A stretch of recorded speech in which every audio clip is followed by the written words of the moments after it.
Cadê os homens do grupo, né, Matheus? Bem, iniciada a gravação, sejam todas, né, bem-vindas. Bem-vindo aí o Matheus, a Cleusa também chegando. Vamos iniciar hoje o nosso conteúdo final, né? Conteúdo teórico final, pertinente à interpretação jurídica e hermenêutica jurídica, tá? Que é também um passo a passo, né, para a compreensão e construção dos nossos debates, como que em aprimoramento, tá? O Ricardo chegando aí, para não deixar o Matheus só nessa parada, né? Vamos aí começar com o nosso material. Bem-vindo aí, Ricardo, tá conectando ainda. Bem-vindo aí, Ricardo. Bom dia. Estava aqui provocando o Matheus, dizendo: Matheus, será possível que só vai ter você de homem aqui representando a sala? A pessoa, não sei, mas eu acho que a galera tá chegando aí. Vamos ver. Aí chega o Ricardo aí para poder reforçar o time. Mas vamos lá para o nosso material, que hoje a gente vai finalizar. Hoje não, né? A gente começa a finalizar o nosso conteúdo teórico, tá? Vamos abrir aqui a tela. Deixa eu esconder aqui. Vamos lá. Nosso conteúdo teórico, né? Com um aprendizado sempre, com exemplos práticos, né? O nosso Paulo Nada aí, que é a referência. O Fred também está chegando aí. Maravilha. E o livro aí do nosso Paulo Nada, como eu estava falando aí com a Yasmin, da necessidade de estudo, né? Hoje vocês têm muito PDF para poder estudar. Na minha época a gente só tinha livro mesmo, e era livro da biblioteca, quando a gente não conseguia comprar, né? Lógico. Mas aí o importante é a leitura. Olha, o Vanderlan também chegando. Foi só provocar a turma, viu? Leonardo, aí, tá pensando aqui. Então, assim, né? Vamos para o nosso último tópico, tá? Que é a aplicação do direito, as fases aí de interpretação do direito, de compreensão do direito, para a gente efetivar essa nossa construção bem direitinho. Vamos lá para a jornada. Vamos aqui, deixa eu ver como é que eu faço aqui com esse nosso bloco aqui de personalidades. Cadê a... Eu preciso aqui é do linkzinho, Pérez. Vamos aqui. Vai. Diagnose do fato, né? Para a diagnose do fato, nós precisamos ter uma atenção para a compreensão do fato em si, do que aconteceu, né? Você é advogado, né, aplicador do direito, então você é parente, a família chega, rapaz, me envolvi no acidente, e agora? Rapaz, vou ligar para o meu amigo, primo, sobrinho, filho, para poder, filha, né, sobrinha, amiga, para poder perguntar,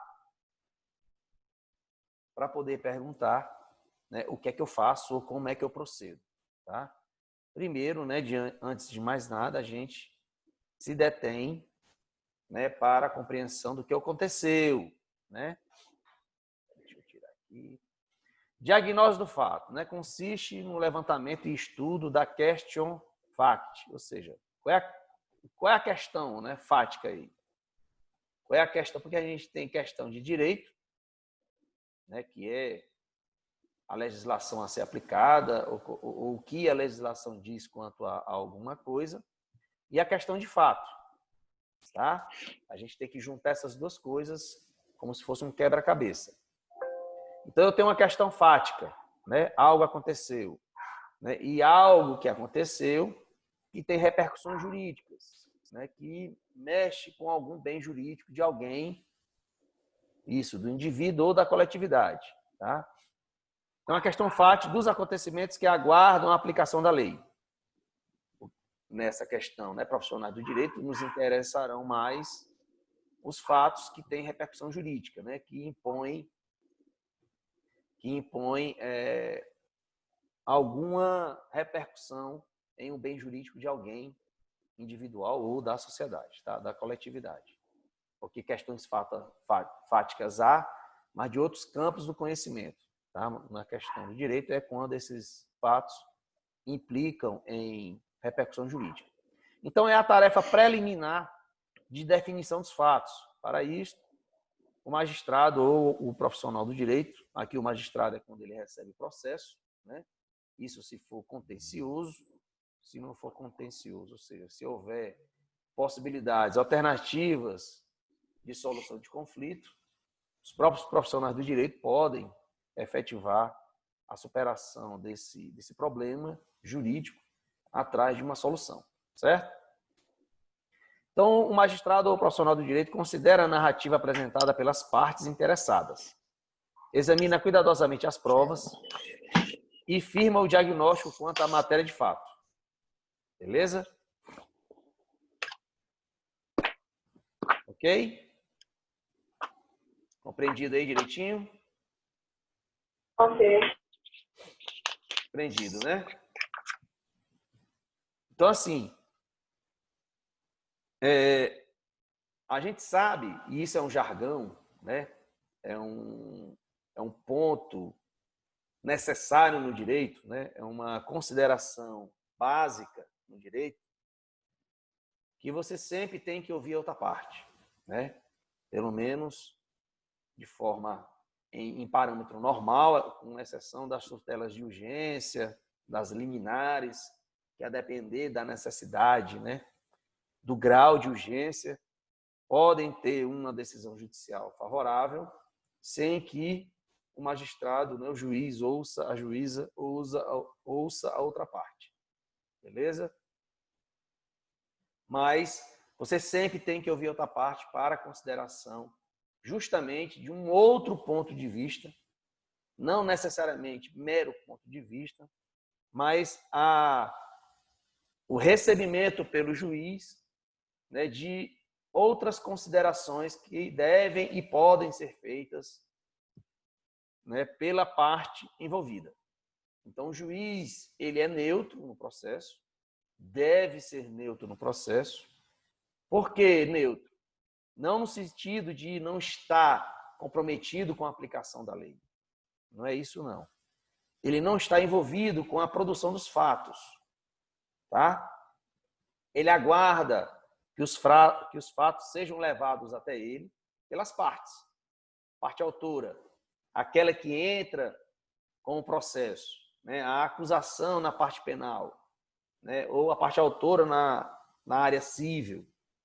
Mas, enfim, a parte que entra com o processo, ela entra com um processo contra alguém.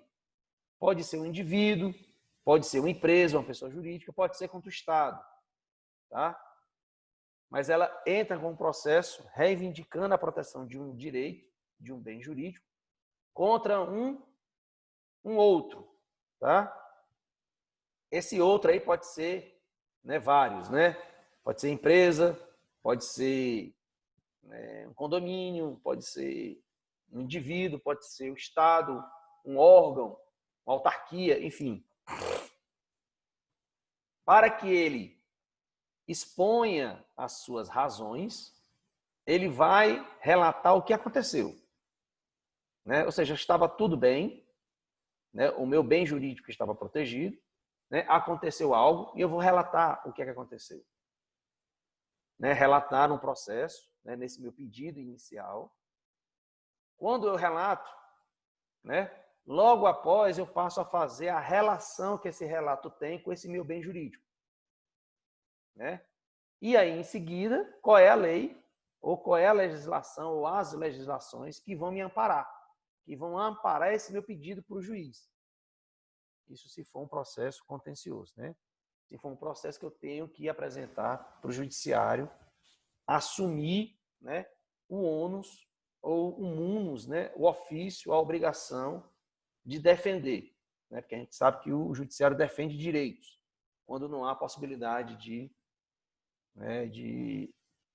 formas alternativas de solução de conflito. Né? Ok. Recebido né, esse processo, ou recebidas essas alegações pela parte que inicia o processo, a parte autora, a autora do processo que iniciou o processo, ele manda chamar a outra parte, para que a outra parte tenha também a oportunidade, da mesma forma que o autor teve a oportunidade de apresentar, né, as suas argumentações, os seus fatos, né, e a sua legislação que o apoia, o juiz chama a outra parte para também fazer a mesma coisa. Tá? Então, há estabelecido esse contraditório, né, essa ouvida da outra parte, porque o juiz espera, aguarda que as partes encaminhem a ele, tragam até ele, né, as razões de cada lado. Beleza? Então, esse recebimento dessas argumentações, é que o juiz vai ter condição de aplicar o direito, ou seja, de olhar o nosso ordenamento jurídico e verificar qual parte ou quais partes desse ordenamento jurídico ele vai aplicar nesse processo ou nesse problema que foi levado a ele. Até aí, entendido? Sim. Tranquilo. Né? Por exemplo, é quando a gente fala nessa questão de acidente de carro, né? Poxa, eu estava na boa, né? Aqui trafegando, uma pessoa vem, bate no meu carro, né? Avariando esse meu carro, avariando esse meu bem jurídico. Como eu vou ter prejuízos em razão de ação de outra pessoa, então ele causou esse meu prejuízo, esse dano ao meu patrimônio, né? Ao meu veículo. Então ele tem que me ressarcir esse dano. Já que ele causou, ele deu causa, né? Ele vai ter que ressarcir a outra pessoa. Não fui eu não. Quem foi você. O culpado aí do acidente foi você. Eu vim aqui e você se meteu na minha frente. Não, meu amigo. Negativo. Você aqui não prestou atenção, aí pronto, começou o problema. A culpa é sua? Não, a culpa é sua. Tá? E aí eu levo isso, se não tiver como resolver, para o processo. Só que aí eu vou ter possibilidades de comprovar a minha versão. Tá? Através de testemunhas ou através de laudo pericial. Se eu tiver como realizar um laudo pericial, ótimo. Né? E se esse laudo pericial tiver condições ou segurança de apontar o causador, né, daquele incidente, né, daquele acidente, daquele sinistro, então a gente já tem muito caminho andado, porque há um documento oficial, né, produzido por um perito, para afirmar a versão de um ou de outro do processo. Tá? Mas se esse laudo não for consistente para uma conclusão assim, para dizer quem é que está com, quem é o culpado, né? Quem é o causador do acidente, aí eu posso me valer de testemunhas, tá? Que vão levar para o juiz, né? Como é que a coisa aconteceu. Se eu tenho uma palavra, né, contra outra, ou seja, uma versão confrontando outra, contestando a outra, tá? Se ela contesta, porque ela não aceita a versão, dá uma versão diferente, e aí eu tenho versões conflitantes, tá? E eu preciso de uma contraprova, ou testemunhal, ou pericial. Ok? Certinho, né? Diagnóstico de fato já podemos colocar no bolso?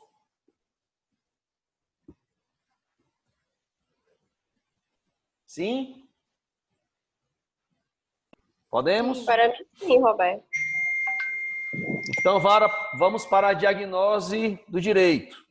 Beleza. Compreendido, né, o fato, ou compreendidas as questões, né, fáticas, tudo que foi trazido, o autor diz algo, né, se for em conteste, ou seja, não, o réu, né, a pessoa contra quem eu movi a ação, disse que foi assim mesmo. Aí você, ora, então se você concorda, por que vocês não fizeram, né, um acordo? Não, o fato está em conteste, eu não contesto, foi assim mesmo que aconteceu. Agora, o direito a ser aplicado é que eu não concordo. Tá? O direito que eu concordo que está sendo aplicado ou que ele quer aplicar, tá? Então, a gente tem que ir para um próximo passo, que é verificar qual é o direito a ser aplicado nessa situação, ok? Então, a diagnóstico do direito, esta etapa consiste na indagação da existência de lei que discipline os fatos. É um trabalho apenas de constatação da existência da lei. Ou seja, olhe, né, uma mulher foi agredida, tá? Se uma mulher foi agredida, aí o que é que você lhe vem à mente? Opa, será que é caso da Lei Maria da Penha? Hein? Ou será que é caso de Código Penal normal? Aí tem que se avaliar os fatos, né? Exatamente. Mas como é que a gente avalia o fato? Vou dar aqui 2 exemplos, tá?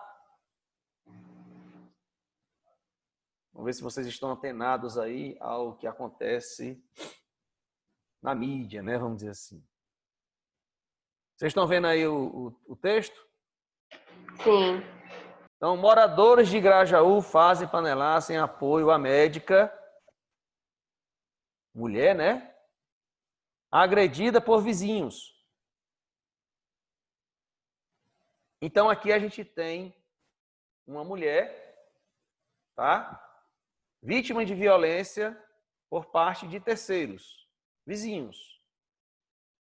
Certo? Segundo aqui a matéria, né? A mulher espancada por participantes da festa, né? Participou do ato, o ato, né? Dos moradores. Na linha de frente da batalha contra o Covid, ela foi agredida por grupo que promovia festa barulhenta no bairro. Ok? Vamos ver outro exemplo. Médica que relatou agressão de namorado, né? Lutador no Rio, pede medida protetiva. Então, baseado apenas nessas duas manchetes aqui, qual é? Houve 2 fatos. Uma mulher agredida por vizinhos, uma mulher agredida pelo namorado. Certo? Como é que a gente vai observar a relação do fato com o direito ou com a legislação? Vamos lá? É para a gente responder? Sim, senhora.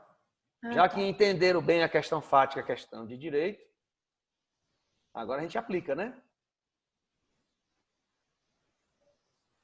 O que é que chama a atenção de diferente dessas duas manchetes?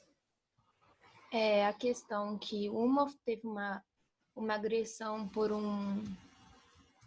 Uma foi pelo namorado, né? Foi pelo companheiro. E outra foi Isso. por pessoas que não têm nenhum vínculo com a pessoa. Exato. Tá? Então, a primeira constatação fática, né, é o detalhe de como é que a coisa aconteceu. Então, a Dos mulher autores. foi agredida. Machucada, bem machucada. Ok.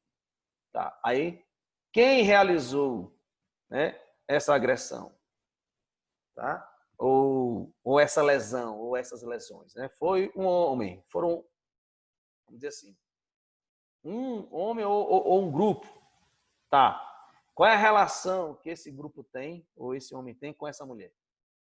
Tá? Para que a gente vai fazer isso? Ora, vamos aqui. Tá? Abrir aqui a nossa... Aqui, ó.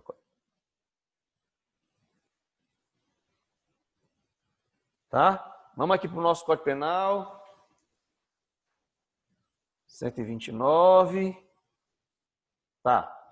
No nosso Código Penal 129, né, tem aqui a parte geral. Geral que eu falo comum, né? Válido para, né, quase tudo, com exceção das questões especiais, né? Vamos dizer assim, estabelecidas de forma detalhada por uma lei específica, tá? Então tem ofender a integridade corporal ou a saúde de outrem, né? Detenção de 1 mês a 1 ano, tá? Se for grave, ou seja, incapacidade para ocupações habituais, né? Vamos por muito machucado, quebrou alguma coisa, tá? Então, aí a pena aumenta, mas aí eu tenho a descrição, né, de uma ação genérica, ou seja, ofender a integridade corporal ou a saúde de outra. Ok? E aí, eu vou pegar a nossa Lei Maria da Penha, tá? Que na parte preliminar vai explicar por que ela veio ao mundo, certo? E na disposição gerais ela vai dizer, tá, o que é violência doméstica e familiar contra a mulher, tá? Então ela fala, para os efeitos desta lei, configura violência doméstica e familiar contra a mulher qualquer ação ou omissão baseada no gênero, não, era mulher, tá? Que ele cause morte, lesão, sofrimento físico, sexual, psicológico, dano moral e patrimonial. São as 5 violências, né? Tá? Aqui, lesão ou a saúde, né? Que pode resultar em morte também. Aí tem o feminicídio, tá? Mas e aí, como é que eu vou saber a especificidade disso? Aí vai. No âmbito da unidade doméstica, compreendida como um espaço, ou seja, ela foi agredida no âmbito da unidade doméstica, em casa, né? Compreendida como um espaço de convívio permanente de pessoas, com ou sem vínculo familiar, inclusive as esporadicamente agregadas. Pessoa do convívio, né? E não está todo dia, mas esporadicamente está lá. Qual outra opção?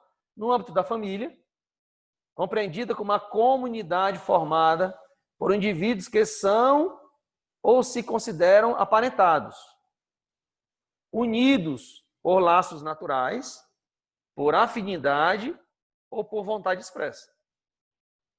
Ou seja, eu considero, né, é de casa, enfim, mora com a gente, mas, né, então é da família, tá?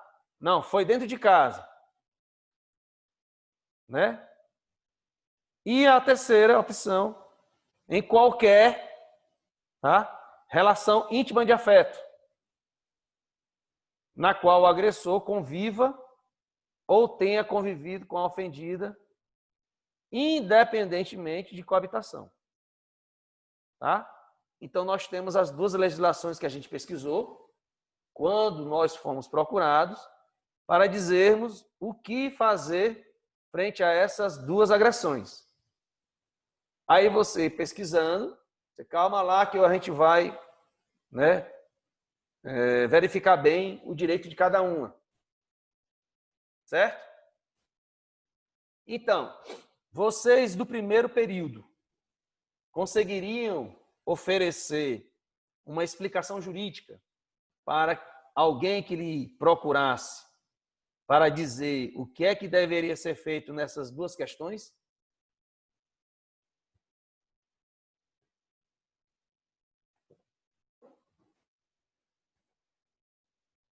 Aguardando resposta.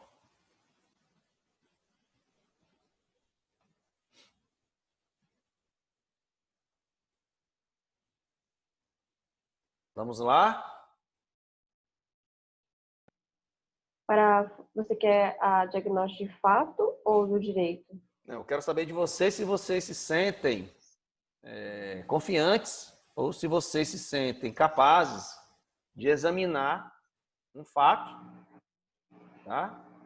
E, como vocês ainda não estudaram as legislações, né? Após uma pesquisa rápida, oferecer uma resposta ou uma orientação, mesmo que seja preliminar ou superficial. Eu tenho 2 casos, né? Enxergamos Sim. aqui, né? Tivemos acesso a 2 questões, 2 questões fáticas, né? 2 fatos. Né? Uma mulher, né? Aqui no nosso exemplo, ambas são médicas. Uma foi agredida por vizinhos, outra pelo namorado. Aí um parente seu se vira para você e pergunta, né? E aí? O que é que a gente faz nessa hora aqui? Qual é a pena aqui? Qual é a lei que vai ser usada? No Vocês caso aí... da mulher que foi agredida pelos vizinhos, vai ser a de lesão corporal e do namorado vai ser a Maria da Penha. Não é? Exatamente, porque o Código Penal ele é mais geral e a Lei Maria da Penha é mais específica, no caso da médica agredida pelo namorado. Então, aí, Não há exatamente, um vínculo conjugal. isso. Aí, esse exercício nosso de compreender o fato e olhar para o nosso ordenamento jurídico, a gente pode até fazer uma pesquisa para se certificar, né? Calma aí, eu vou ver aqui qual a lei ou quais as leis podemos usar para esse caso, né? Aí você vai pesquisando, você, né, conclui pelaquela lei ou aquele conjunto de leis e diz que vai você vai efetivar, vamos dizer assim, essa explicação ou essa análise jurídica para alguém que lhe pergunta, né? A Ana Luísa aí já está um pouco lá na frente, tá? Mas vocês aí do primeiro período, então vocês ficariam com mais ou menos segurança para realizar essa análise e essa explicação jurídica. Seria isso? Sim. Né? Ó, professor, não estudei ainda o Código Penal, não. Né? A gente está vendo a Lei Maria da Penha agora. Pelo menos é a primeira lei que a gente está tendo mais intimidade, assim, fora do Código Civil e da Constituição que a gente está estudando, né? Que a gente vai estudar por partes. Né? Então, a Lei Maria da Penha é a primeira que a gente está tendo um contato mais geral, com o corpo mais geral dela. Né? Que o Código Civil vocês estão vendo, né? Cada partezinha dele dentro da disciplina, Constituição também. Constituição nessa parte mais geral, né? Que coloca mais estudo teórico, né? Uma bagagem para você compreendê-la, a Constituição como um todo. Mas aí você já olha assim, rapaz, já estou começando a ficar invocado, né? Ou invocada aqui com o direito, porque eu já estou começando a realizar a compreensão do fato e ser capaz de aplicar o direito. Não é isso? Sim. Né? Então vamos aqui. O que é que a Lei Maria da Penha nos diz? Tá? Vamos aqui atrás, tá? Juiz, demoníaca, Maria da Penha. Lembram dessa decisão, né? Sim. Não lembram? A gente comentou na sala, vocês se arrepiaram, né? Indignados. Qual Vamos decisão? aqui, né? Vocês já estão vendo aí? Sim. Né? Deixa eu ver aqui. Cadê a lei? Não. Volta para a lei. Tá? Ó. Vamos lá. Para juiz, Lei Maria da Penha é um conjunto de regras diabólicas. Né? Aí você olha assim, pessoal, isso aí é fake news. Né? Não pode existir algo parecido, porque é tão assim, surreal. Mas aí você no primeiro período, né? Pedindo permissão à Ana Luísa, vocês no primeiro período examinam assim, pessoal, não sei não, viu? Eu estou no primeiro período, mas já estou começando a me invocar aqui, achando que eu consigo dar umas criticadas aqui numa decisão judicial. Sei que o juiz passou por um concurso, o cara estudou que só, se preparou, mas já vou logo apontando aqui. Ele já está confundindo norma jurídica com norma religiosa. Ele já deu uma patinada aqui, né? Vamos ver o que é que eu consigo enxergar mais de patinação nele, né? Aí ele coloca questões fáticas como se fossem questões de direito. Né? Ora, a desgraça humana começou no Éden. Por causa da mulher. Oh, meu Deus, isso é uma provocação. Pai. E ele fala assim, todos nós sabemos. Aí, o Vanderlan e o Ricardo pulam lá com lá. Não, professor, me tira dessa aí que eu não estou sabendo nada disso, não. Mateus, muito menos eu. Tá? Então, ele vai dizer que nós todos estamos sabendo, né? Estou fora dessa. Mas também em virtude da ingenuidade, da tolice, da fragilidade emocional do homem. Né? Estou vendo aí o Mateus, Vanderlan, Leonardo, Ricardo, todo mundo ingênuo, tolo e frágil emocionalmente, não é não? Ai, meu pai. Então, são essas considerações que ele vai realizando. O mundo é masculino. Olha a afirmação fática. O mundo é masculino. Ok. Aí você pensa, tá, e daí? Vamos supor que fosse. O que é que o direito tem a ver com isso? Porque ele poderia dizer assim, ó, o mundo é violento. O mundo tem assassinatos. O mundo tem roubos. Né? O mundo tem uma série de coisas. Ora, aqui até tem até vulcão, né? Tempestade, terremoto. Tá, mas o que é que isso significa para o direito? Ora, se ele tem violência, o direito constrói o Código Penal, né? E outras leis. Se ele tem crimes, do mesmo jeito. Então, isso é uma afirmação fática. E contra questões fáticas ruins, né? Consideradas ruins, o direito se levanta para corrigir. Não é isso? Não é isso? Ou não? Sim. Ô, Sim. Roberto, depois desse texto dele, ele pode sofrer alguma penalidade por isso? Não, ele foi Perder um afastado. cargo? Na época ele foi afastado, tá? Eu não sei quais foram as consequências depois, não. Tá? Então vamos lá. Uhum. O mundo é masculino, a ideia que temos de Deus é masculina, né? Mais uma vez colocando aí a religião. E Jesus foi homem. Olha, isso aqui pode ser antropologia, história, religião, mas até agora direito nada, né? Esse nem é a área que ele estuda. Pois é, está confundindo as bolas. Ele pode até ser um estudioso da história, da antropologia, né? Ele pode ser um religioso fervoroso, mas enquanto juiz, né? Ele é aceito pela coletividade para exercer esse cargo e remunerado muito bem por ela para efetivar suas funções, as obrigações do cargo. Né? Se ele falha, ele tem que sair. É o mínimo, né? Então, a vingar esse conjunto de regras diabólicas, a família estará em perigo, como inclusive já está, né? Sempre essa questão fática, desfacelada. Então, a família de vocês está esfacelada? A minha não está, não. Não. Então, ele vai dizer o quê? Alguma família está esfacelada? Pode estar. Né? Como alguém pode estar morrendo, e não quer dizer que todo mundo está morrendo. Né? Ora, como assim a família está em perigo? A parra minha, até por onde eu sei, está bem. Né? Se estiver em perigo, eu estou desconhecendo. Mas ele fala como se fosse todo mundo, né?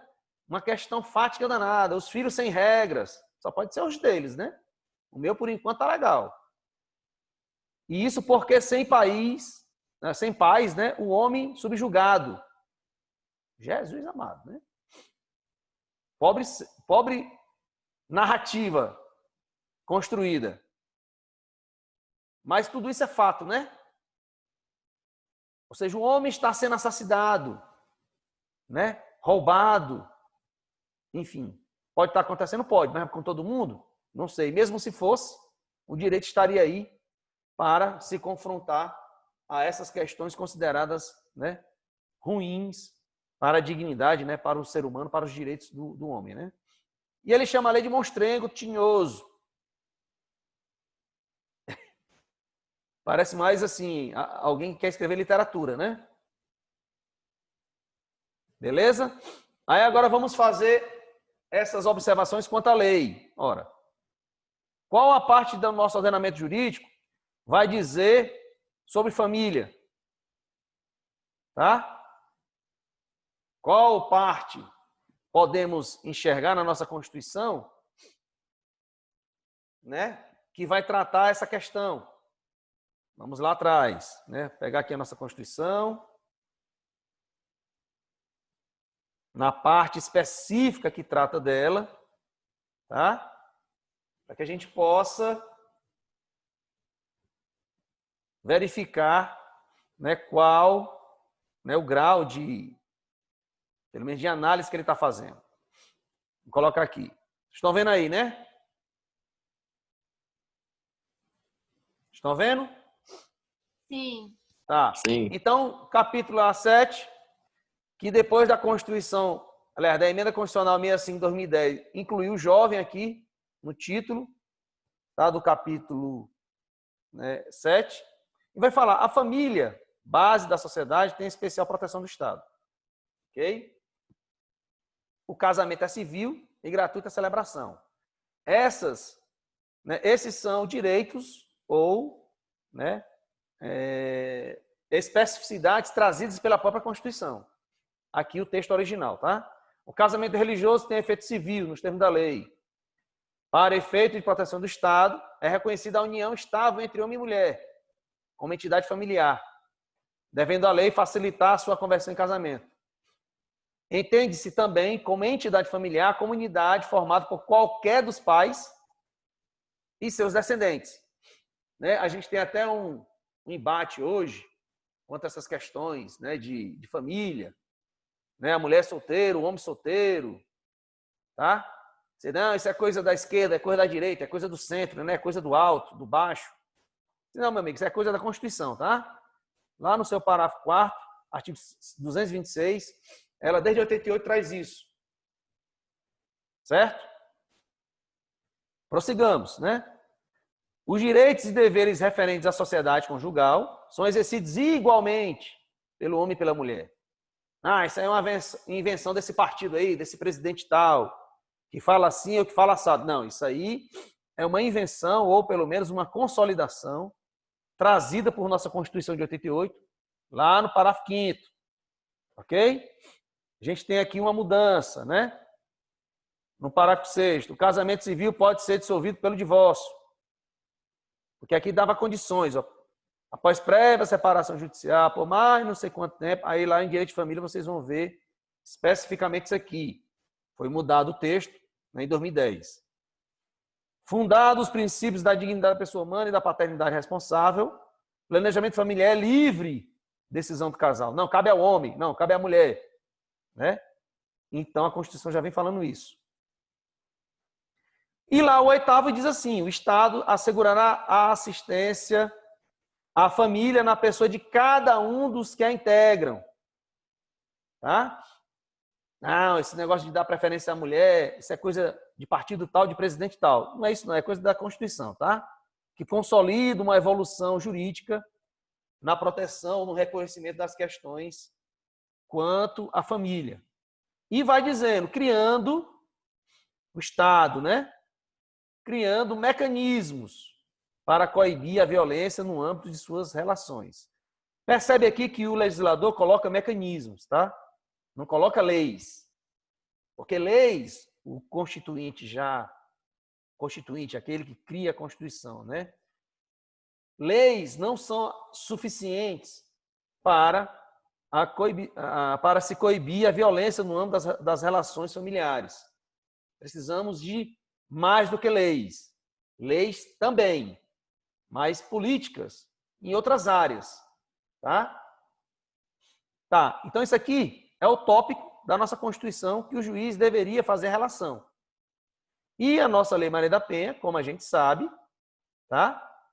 Ela já traz na sua ementa, né? Qual relação ela tem com o ordenamento jurídico. Ela diz, olha, eu estou surgindo aqui no mundo jurídico, né? Eu estou sendo incluído aqui no ordenamento jurídico em razão disso aqui.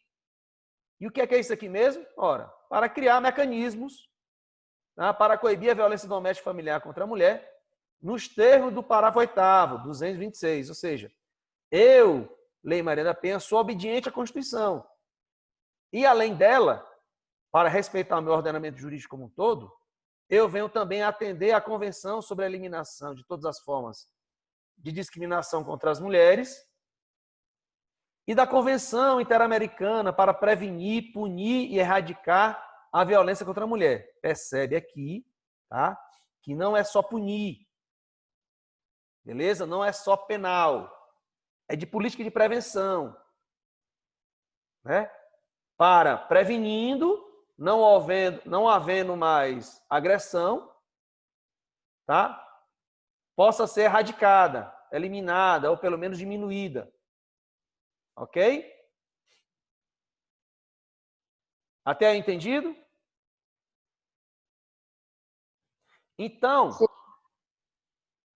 o que é que a gente percebe? A Lei Maria da Penha, para surgir, ou ela surge para atender não apenas a Constituição, mas para atender duas convenções, dois tratados internacionais, tá?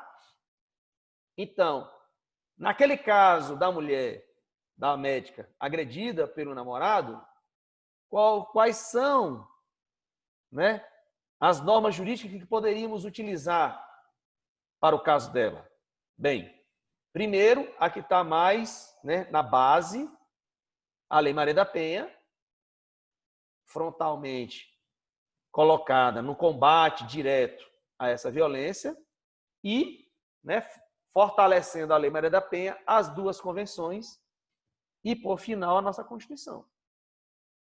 Então, todo esse ordenamento jurídico construído a nível interno, né, com a Lei Maria da Penha e a nossa Constituição, e a nível internacional com essas duas convenções, aí você pode perguntar assim, professor, o que é que o Brasil tem a ver com leis internacionais, com convenções criadas pelos países? Ora, Ele é a partir... signatário das Convenções de Direitos Humanos. Exatamente. A partir do momento que ele assume um compromisso internacional, né?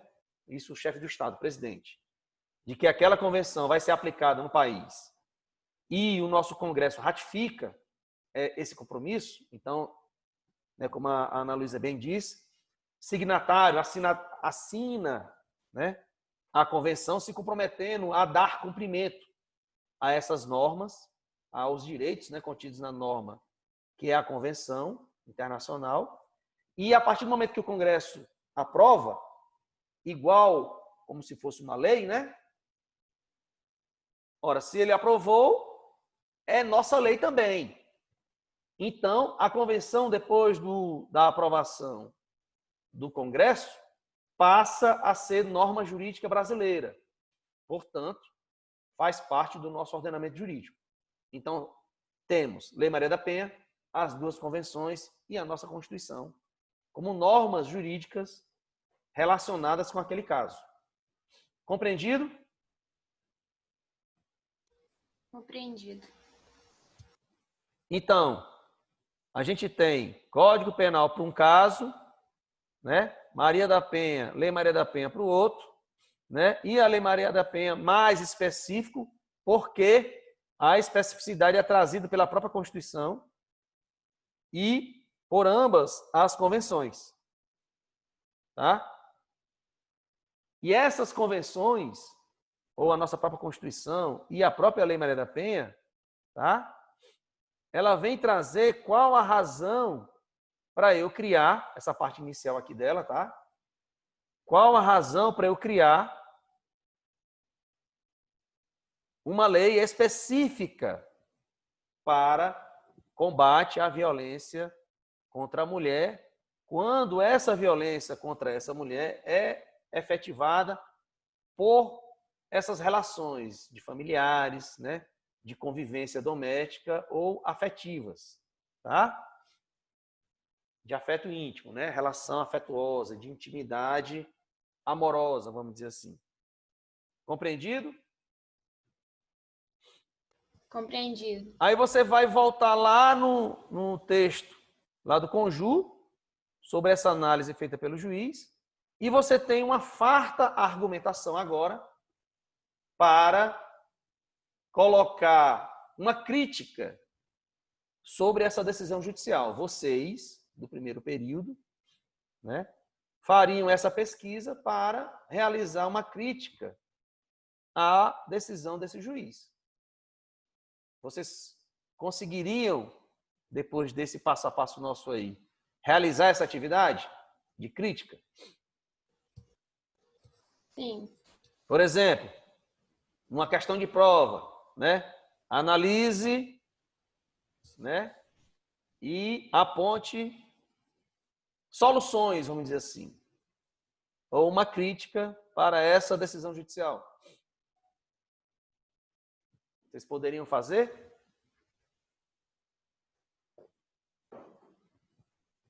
A gente não vai ter prova dessa matéria, não, professor? Pois é isso que eu já estou perguntando, né? Ah, tá. Né? Então, a gente não vai fazer uma prova, né, de responda sim, responda assado. A gente vai fazer uma prova de aplicação de algo que aconteceu, né? Aplicação desse nosso conteúdo nesse sentido. Tá? Ok?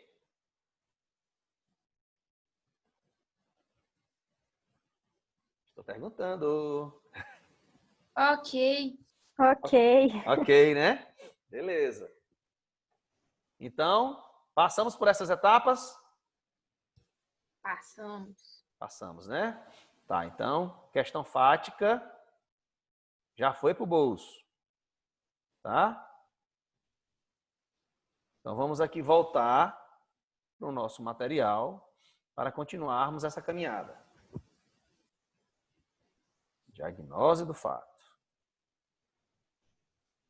Não está aparecendo a setinha. Diagnose do direito, já vimos, né? Examinar a lei, existência da lei, ou, como observamos, do ordenamento jurídico. Que pessoa, olha, não estou satisfeito só com a Lei Maria da Penha, não. Eu quero colocar uma argumentaçãozinha lá usando as convenções e a Constituição. Ótimo. Tá? Vamos lá seguir. E aí a gente faz uma crítica formal a essa lei que a gente identificou ou que a gente selecionou para solução ou aplicação ou encaixe, né? Ou uso para aquele caso, né, que nos chegou. Ok? Vamos lá. O que seria a crítica formal? Bem, a crítica formal, conhecidos os fatos e verificada a existência da lei, cumpre ao aplicador do direito examinar se o ato legislativo se reveste de todos os requisitos de caráter formal. Deve-se verificar se a lei contém todos os autógrafos necessários, se há correspondência entre o texto aprovado e o publicado e, ainda, se o seu processo de formação foi regular.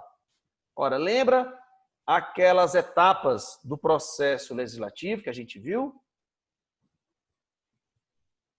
Lembram? Sim. Então, assim, um juiz, ao analisar uma lei, ele pode afastar a aplicação dessa lei, alegando ser a lei inconstitucional. Tá? Inconstitucional tanto formalmente, quanto em seu conteúdo. O conteúdo, no caso, quando ela se confronta com a Constituição. Ou, formalmente, quando a lei foi criada sem obedecer, né, as regras do processo legislativo colocado na Constituição, ou até nos regimentos lá da Casa Legisladora que produziu essa lei. É aquela regra lá que a gente viu, aquele passo a passo, aqueles procedimentos, né, que formam o processo legislativo, que a gente viu nas aulas passadas. Lembram? Sim. Lembram, Sim. né? Então, o aplicador, né, vocês vão voltar a estudar, né, a parte constitucional, né, sobretudo em controle de constitucionalidade e na organização do Estado, para saber, né, ou revisar não, né? Vocês vão ver propriamente o processo legislativo em Constitucional 2, mas vocês já vão chegar lá com alguma bagagem, né? Então, vocês vão se aprofundar nesses estudos e o aplicador do direito, ele pode observar essas questões. E pode observar também, quanto à questão formal, né? Olha, ela já está existindo, ou seja, não, eu soube que era um projeto, meu amigo. Olha, é um projeto, cara, não é lei ainda. Ok. Essa lei já foi sancionada? Não, eu sei que ela foi sancionada, mas teve veto. Tá, e a parte do veto, né, que vai ser reanalisada pelo Congresso? É essa parte que você quer usar? Né? Não é a parte não. A parte que eu quero usar já foi sancionada. Beleza, já foi promulgada? Já foi publicada? Né? Tá, já foi publicada sim. Ok. Mas tem vacatio legis? Não, tem vacatio legis, mas já passou o tempo, já está vigendo, já está valendo, né? Já está surtindo os efeitos. Ótimo. Né? Essa parte formal aí já foi superada. Ok? Como assim, professor? Ó, vamos ver aqui uma curiosidade, tá? Vamos ler.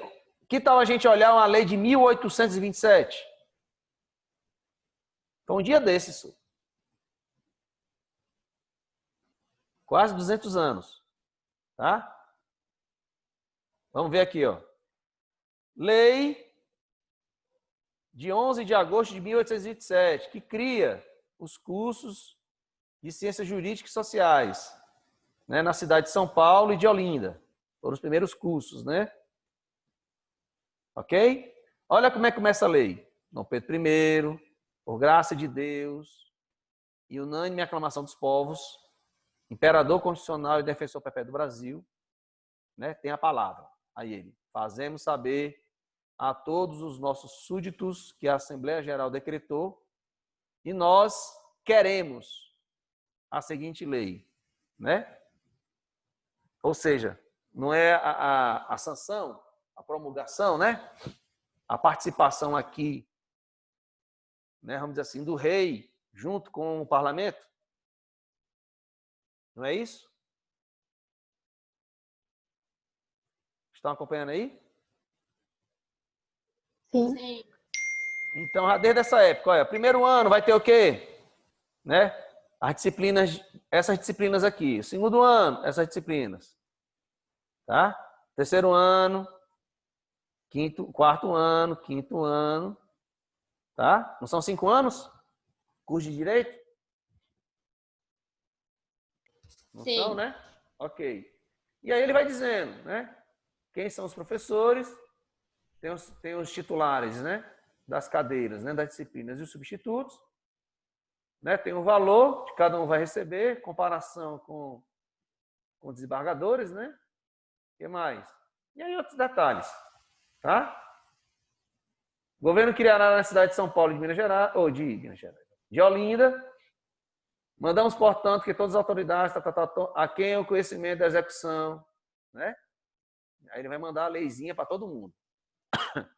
Já que não tem internet para poder facilitar o conhecimento, a publicação, né? Dada no Palácio do Rio de Janeiro aos 11 dias do mês de agosto de 1827. Sexto dia sexto ano da independência do Império. Tá? E aí, beleza, você tem aqui o decreto que vai efetivar a lei. Então você nota algumas proximidades. Vamos ver aqui outra curiosidade, tá?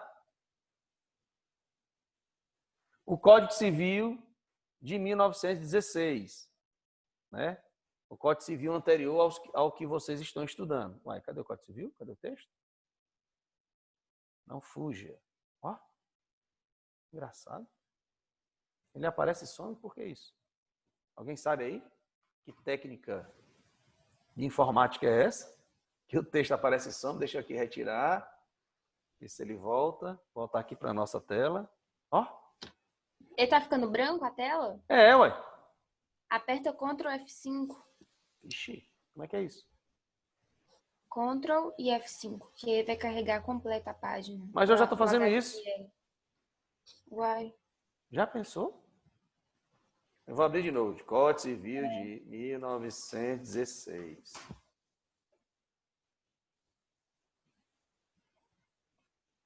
Agora, danado, você ficou. Vamos voltar. Tá? Estão vendo aí o bonitão das tapiocas? Então, ó, Lei 3.071, de 1º de janeiro de 1916, o Código Civil dos Estados Unidos do Brasil, né? Até o nome do país era diferente, tá? Ok? E aqui era o Império, né? Ok? Vamos lá. Partezinha. Aqui já o presidente da República dos Estados Unidos do Brasil, faço saber que o Congresso Nacional decreta e eu sanciono a seguinte lei. E aqui, que a Assembleia Geral decretou e ele, querendo, né, sanciona. Então, a sanção é o aceite, né, a concordância. Beleza? Vamos lá no finalzão do código. O que é que tem no final? Bem, o código entrará em vigor no dia 1º de janeiro de 17, portanto, um ano depois da publicação, né? A capital ainda era o Rio de Janeiro, só que o tempo passou, né? Aqui 27. Aqui é o 6º ano da independência. E aqui, 95º ano da independência e 25º ano da República. Nessa época aqui não tem a República, porque era o Império, né? Então não contava a República. Aqui já passou a contar. Ok? E quem é que dá o assentimento? Né? O presidente. Tá? O assentimento, ou seja, subscreve, né? Os autógrafos, né? Então é o presidente e o seu ministro relacionado à pasta. Aqui o ministro da Justiça, o jurista Carlos Maximiliano, né? Que é autor inclusive de livro de hermenêutica. E aqui, né? Um imperador com a rubrica, ou seja, assinando e guardando, ou seja, depositário da lei. Por que ele é depositário da lei? Porque ele faz com que as autoridades cumpram a lei, né? E aqui o ministro dele, certo? Tem alguma diferença, né? De uma lei publicada em 1916 para agora? Vamos ver. Tá? Aí vocês têm o Código Civil atual, vocês estão estudando, de 2002, que veio revogar, né? O de 1916, que passou a valer em 17, né? Não foi um ano depois? Vamos ver aqui o finalzinho dele, que ele tem um índice aqui embaixo. E aqui, tá? Brasília, já mudou a capital, né? 10 de janeiro de 2002. 150º, 81º ano da independência e 150º, 14º ano da República. O presidente, tá? E o ministro dele. Ministro da pasta, né? Já que é um código, ministro da Justiça. Então, este código entra em vigor um ano depois, a mesma coisa, né? Então, ele é publicado em 10 de janeiro de 2002, né? E passa a valer no mesmo dia do ano seguinte. Vai revogar tudo isso aqui, tá? Vai revogar a lei, né? A lei antiga que a gente viu, do Código Civil, 3.071, e parte do Código Comercial, né? Porque passa a ser empresarial, certo? E aqui o detalhe, tá? Ficam revogadas as ordenações, alvarás, leis, decretos, resoluções, usos e costumes concernentes à matéria de direito civil reguladas nesse código. Ou seja, se ele vem regular, então tudo que é contrário a ele e anterior fica revogado, né? Só que as ordenações, alvarás, decretos, leis, resoluções e usos são de Portugal. Ou seja, da época que o Brasil era colônia.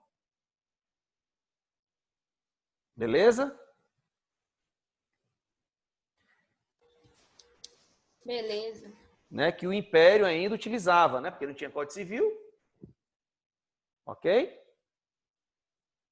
Porque o Império assume, não, mantém aí as leis da colônia, aliás, como é que é o mesmo nome? As leis, as ordenações, leis, decretos, alvarás, etc., de Portugal, da metrópole, né? Até, olha o tanto de tempo que continuou ainda essas leis de Portugal valendo no território brasileiro. Né? Ou seja, desde 95 anos, né? Depois da independência, eles ainda valiam no Brasil. Só foram mudados, né? 1º de janeiro de 2017, quando entrou em vigor esse Código Civil. Beleza? Essa parte aí, muito tranquila, né? Sim. Então vamos lá, voltar aqui para o nosso texto. Então a parte formal, quando a gente vai olhar, não tem problema nenhum. Né? Estamos aqui. E a crítica substancial, como é que a gente faz? Né? Questão de conteúdo. Tem que analisar direitinho, né? Vamos lá. Opa, esqueci. Esse texto aqui é importante. Hobbes, a gente parou aqui, né? Hobbes atentou para a importância de se submeter à lei a uma crítica de ordem formal. O que é que ele diz? E não basta que a lei seja escrita e publicada. É preciso também que haja sinais, manifestos, de que ela deriva da vontade do soberano. Aqui Hobbes, né, 1600, né?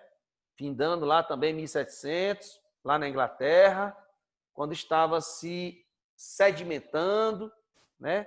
Se efetivando essa plena consciência, tá?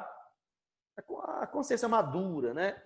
Da relação entre o rei e o parlamento. Ou seja, eles constroem leis em comunhão, em junção, mas a última palavra sempre está com o legislador.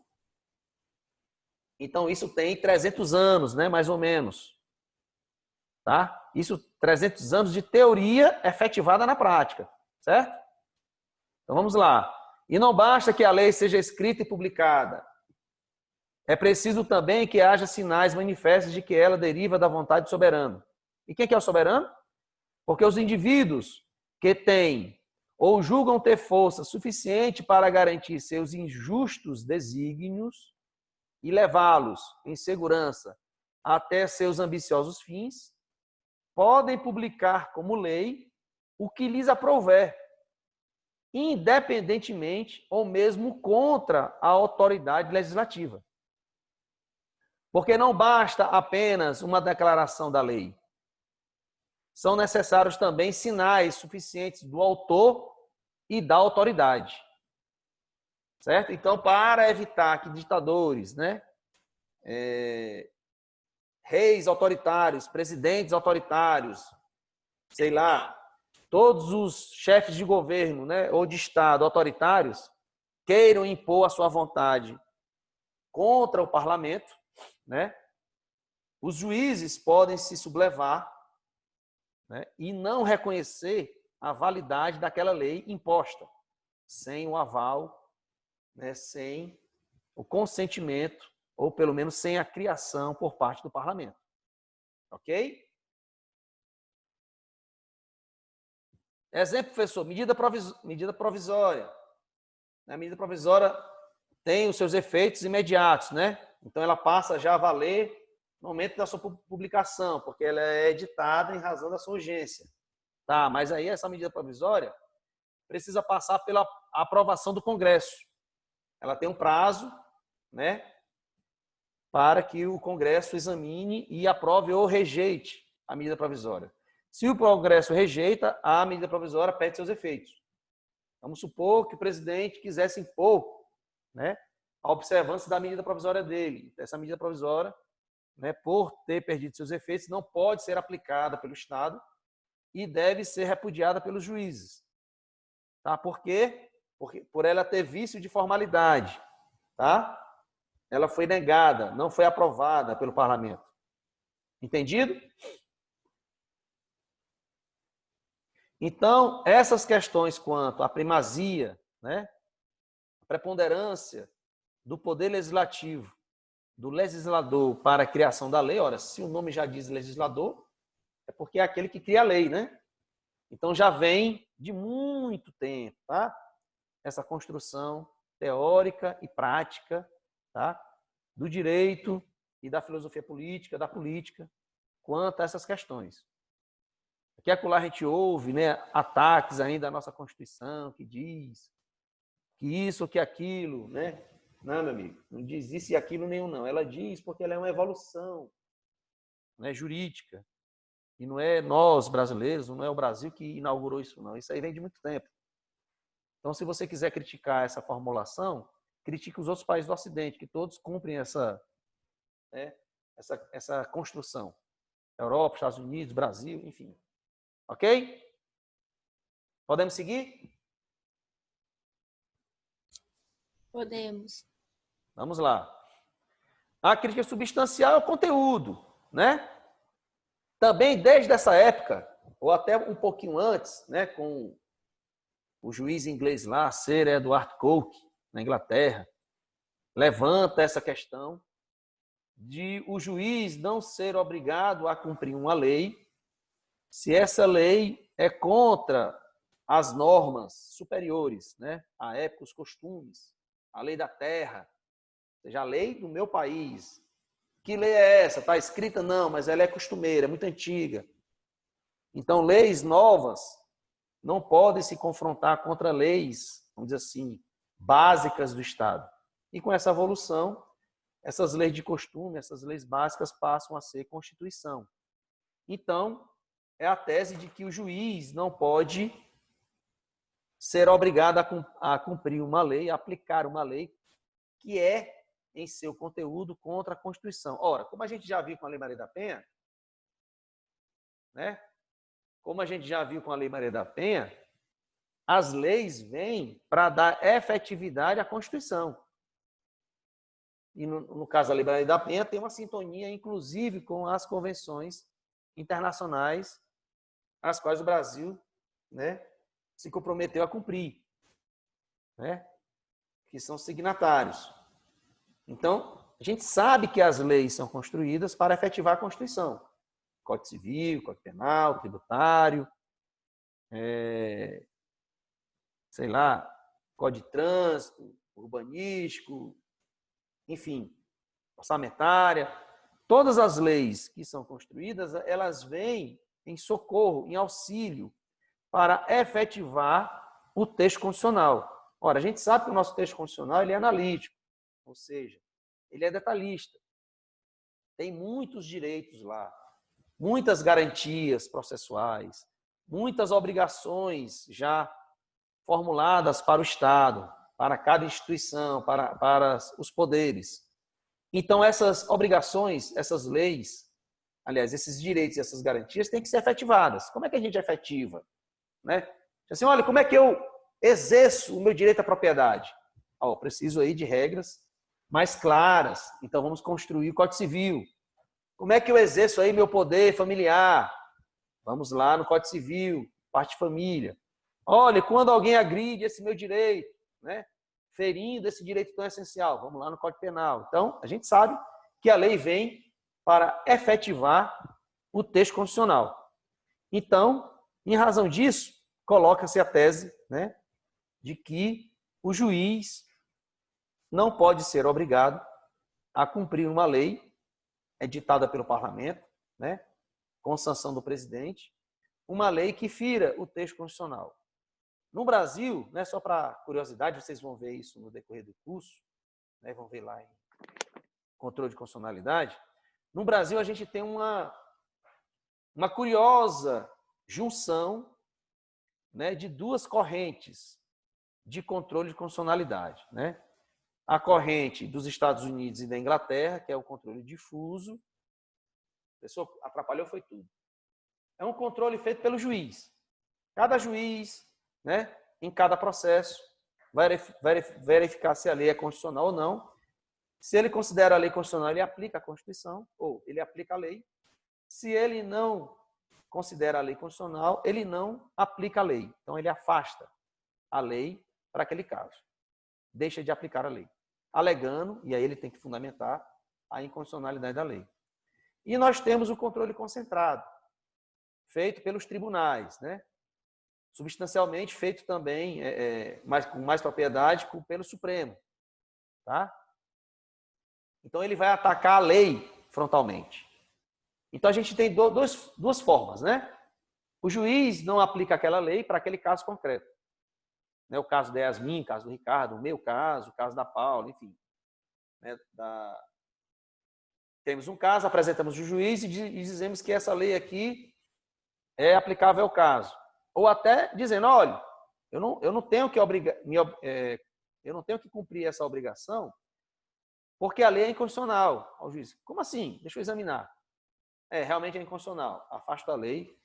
Então, você não é obrigado a cumprir essa parte da lei.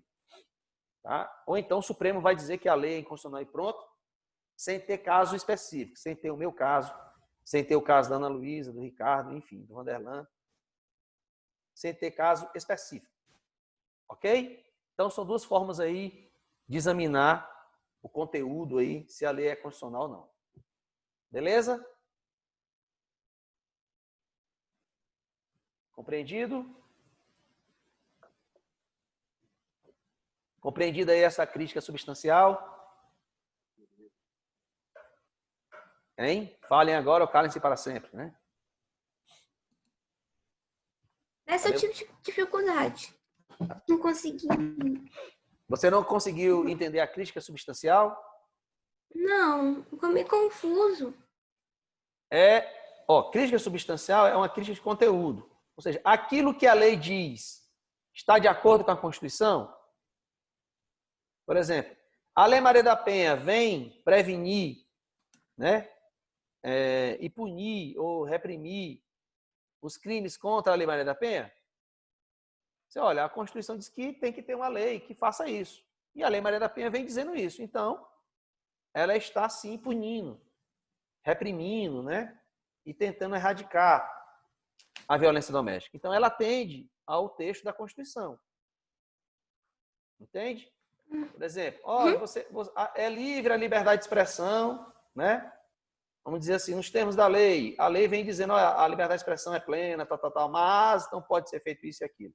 É livre a reunião de pessoas, desde que não venham armadas.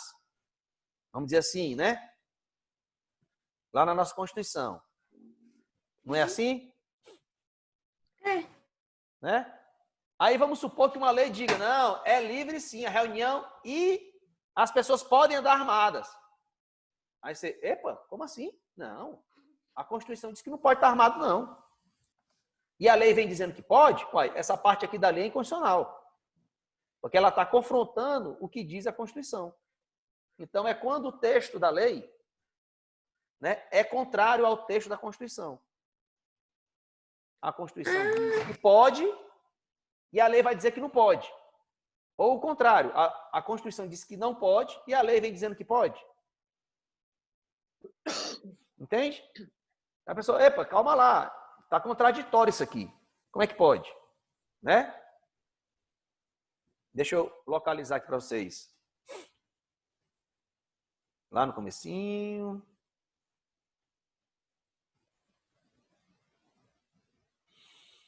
Tá.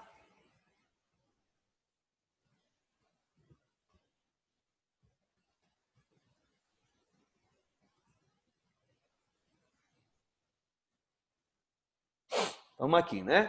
Ó. Estão vendo aqui o texto? Estão, né? Sim. Vai dizendo aqui, ó. 16º. Todos podem reunir-se pacificamente, sem armas, em locais abertos ao público, independentemente de autorização, desde que não frustrem outra reunião anteriormente convocada para o mesmo local, sendo apenas exigido prévio aviso à autoridade competente. Então, ninguém pede permissão à autoridade, apenas avisa, tá? Que vai se reunir pacificamente em determinado local. Para quê? Para que o Estado faça efetivo ou assegure que essa reunião possa acontecer sem que outros venham a impedi-la. Tá? Quem avisou primeiro? Quem avisou primeiro foi o grupo tal. Tá? Então, vamos garantir que o grupo tal se organize naquele local. Se o outro grupo quer também se reunir, pode fazê-lo, né? Porque a autoridade não tem a competência de dizer se pode ou não pode. Apenas organiza para que ambas possam acontecer, já que ele foi avisado, né? Para que possa acontecer em locais distintos. É ao mesmo tempo, olha, eles marcaram para cá, vocês marcaram, né, para um local tal, cada um fica no seu local, beleza. E aqui eu vou garantir que ambas as reuniões aconteçam. Mas é o seguinte, vocês não podem estar armados. Tá? Só uma dúvida, é as manifestações que eu tô falando? Não é aqui, ó, reunir pacificamente, ó. independentemente de autorização. Não tem que ter autorização. Né? As pessoas apenas avisam, o grupo avisa, enfim. Né? Ok? Mas não pode ter Entendi, arma. obrigada. Não pode ter arma. Se ter arma, é crime, né? Não pode ter arma. Tá? Mesmo que a pessoa tenha porte, não pode ter arma. Beleza? E aí, se tiver armada, aí a autoridade, né, da segurança pública tem que intervir para que essas pessoas sejam retiradas do local. Compreendido? Aí, uma lei que diga que todos podem se reunir, inclusive com armas. Aí você, epa, calma lá, meu amigo. O texto da Constituição diz que não pode ter arma. Como é que a lei vem dizendo que pode ter arma? Está errado. Ok? Compreendido aí? Sim, igual ficou mais claro. Então, assim, é conteúdo, é texto. É o texto da lei que se confronta ao texto da Constituição. A Constituição diz que pode, a lei vem dizendo que não pode. Tá? Outra questão, já que a gente está aqui analisando, não posso deixar passar batido, que vocês vão ver em Constitucional 3, tá? Vamos ver aqui a questão da prisão civil. Tá? O que é que diz a prisão civil? O que é que diz a nossa Constituição em relação à prisão civil? Não haverá prisão civil por dívida. Proibição. Tá? A Constituição já diz proibindo. Então, nenhuma lei pode ir contra a Constituição, então ela não pode se confrontar. Mas, opa, a própria Constituição já dá uma exceção. Salvo, ou seja, não pode ter prisão civil, com exceção do responsável pelo inadimplemento voluntário e inexcusável da obrigação alimentícia. Ou seja, a pessoa que está atrasada, o responsável, né? Está atrasado na pessoa alimentícia. É só pelo fato de estar atrasado? Não. Esse atraso tem que ser voluntário e indesculpável. Olha, meu amigo, você tem uma desculpa aqui que não procede ou não pode ser aceita. Olha, mas eu paguei porque eu não tive a menor condição de ir. Por exemplo, eu estava internado. Ok? Ou, olha, eu estou sem nenhuma condição, estou na penúria. Né? São as justificativas que a própria Constituição diz e traz, né? E tem que ser levados em consideração. Aí vai depender do argumento ou da desculpa, né? Da excusa, da desculpa que ele traz. Tá? E ela coloca aqui, ó, salvo. Tá? A do depositário infiel. Então percebe que a regra é a não prisão. Beleza? E ela abre a possibilidade, tá? Aqui é uma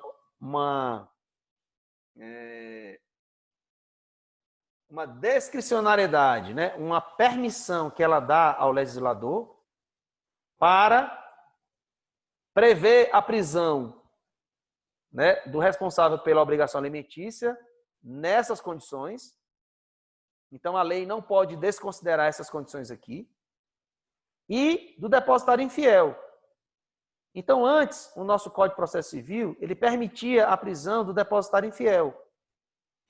Só que, no decorrer, né, da evolução, passados anos, nós fomos também signatários de uma convenção, de um tratado, né, do Pacto de São José da Costa Rica, que proibia a prisão do depositário infiel. Aí repara, a regra da Constituição é não prender. A prisão civil por dívida, né? Beleza?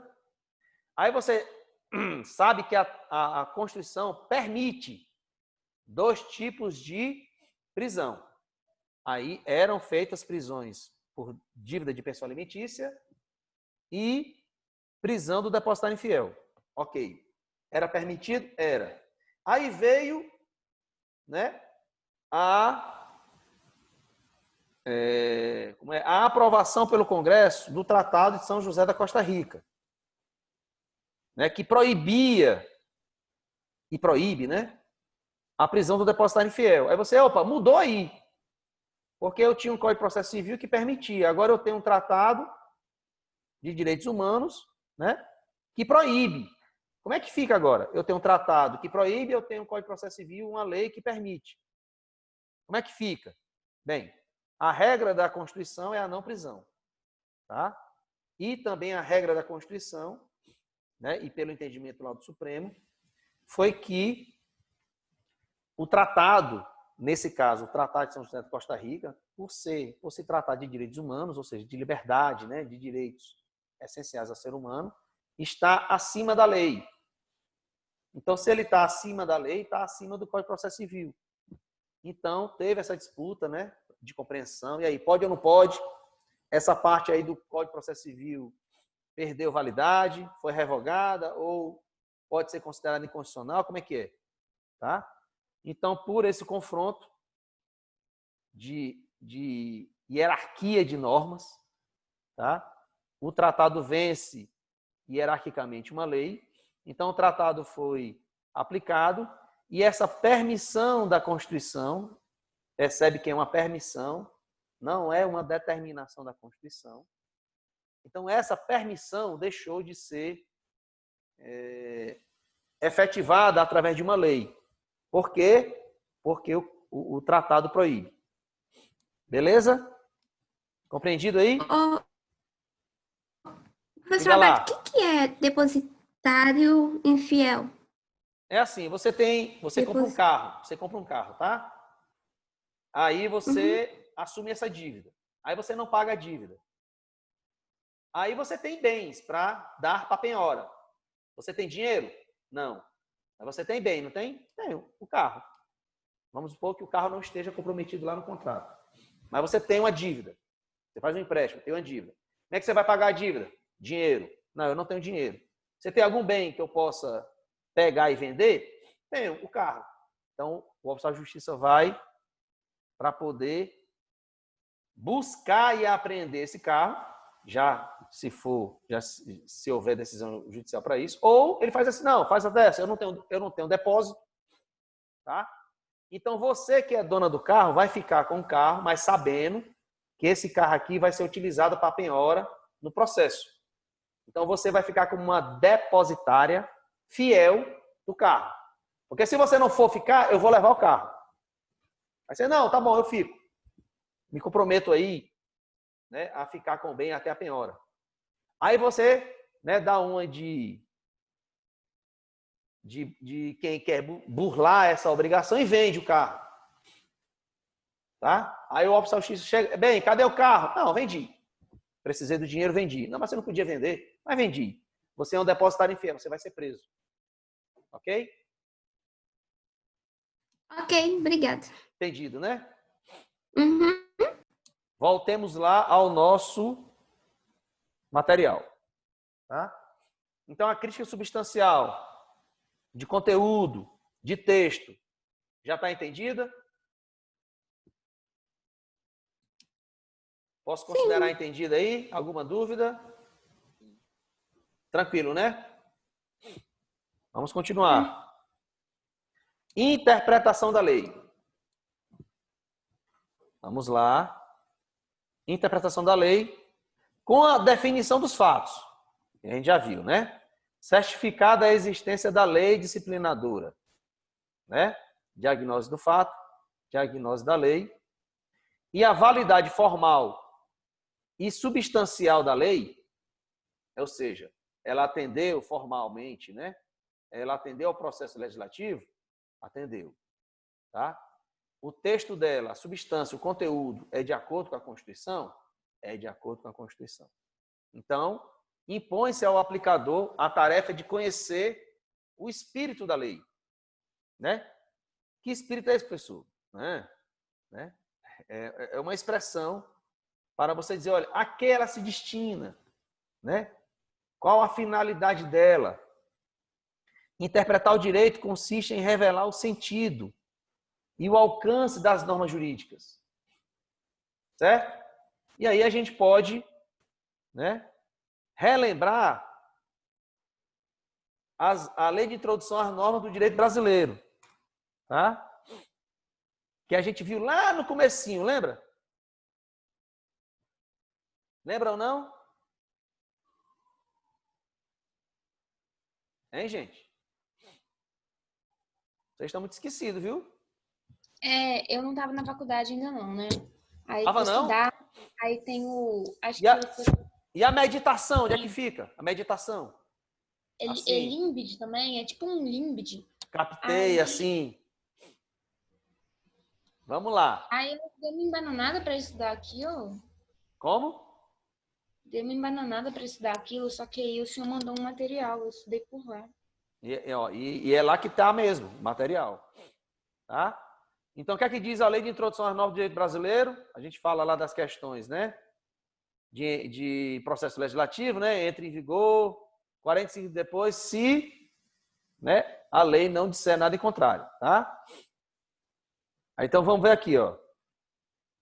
Questão de entrar em vigor, da vigência temporária, né? Que a gente viu tudo já no processo legislativo, tá? A lei nova que estabelece disposições gerais ou especiais, né? Revoga a lei anterior, claro, né? Se eu tenho uma lei, Código Civil novo, vai revogar o Código Civil anterior, tá? A lei revogada não se instaura por ter a lei revogada perdida a vigência. Vamos supor que o novo Código Civil perca a vigência. Aí o antigo Código Civil ressuscita? Não ressuscita, tá? Beleza?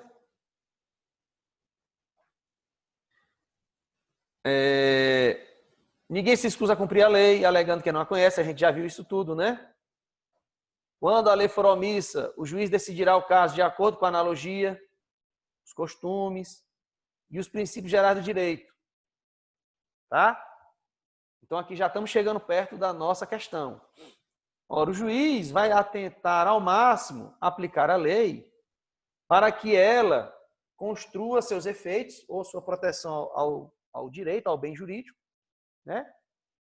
Olhando uma analogia com outra lei civil, né? Lei criminal não pode. Mas aí vocês vão ver lá na frente. Os costumes, bem, né? Isso aqui já fica em desuso, porque tudo nosso é legislado. E os princípios gerais do direito, que é o que a gente está estudando, né? Introdução. E aqui é o que ele vem dizer na interpretação, né? Na aplicação da lei. O juiz atenderá aos fins sociais a que ela se dirige e às exigências do bem comum. Ora, a gente sabe, né, que a lei não tem como prever todas as condições, né, da vida. Olhe, ela tem necessidade de medida protetiva desse jeito, ela já tem medida protetiva, mas aconteceu algo, né, cuja necessidade impõe medidas complementares. Não, mas eu já dei a medida protetiva. Não, mas o que é que a Lei Maria da Penha busca? Ela busca a proteção da mulher, né? Os fins sociais da lei, ou seja, não. Ela impõe que a mulher tenha resguardo econômico, né? Não é a finalidade da lei proteger a mulher da agressão, retirar ela de casa e colocar ela na rua. Então, a finalidade da lei é dar amparo, proteção, inclusive social à mulher. Então, é minha obrigação incluí-la em programas, impor essa obrigação ao Estado, para que o filho dela seja matriculado no local novo onde ela vá estar, né? Que ela tenha prioridade nas políticas de habitação.